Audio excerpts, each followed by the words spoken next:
8-10 వయసులో శ్రీ వెంకటేశ్వర స్వామి గుడిలో ప్రతిరోజు హారతిచ్చే టయానికి ఎక్కడి నుంచి వచ్చి తెలియదు.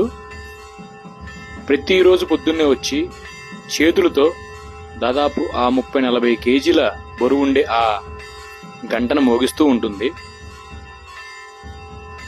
ఆ వెంకటేశ్వర స్వామి ఆమె గంట మోగిస్తే కానీ నైవేద్యం స్వీకరించడేమో. దాదాపు పావుగంట బట్టిద్ది. స్వామివారికి అంత ముందున్న అలంకరణ తీసేసి స్నానం చేపించి మళ్ళీ అలంకరణ వేసి హారతిచ్చి పక్కనున్న దేవుళ్ళకి హారతిచ్చి అప్పుడు జనానికి చూపించేటప్పుడు దాకా ఈమె గంట మోగిస్తానే ఉండిద్ది. చూడండి ఆ భక్తి.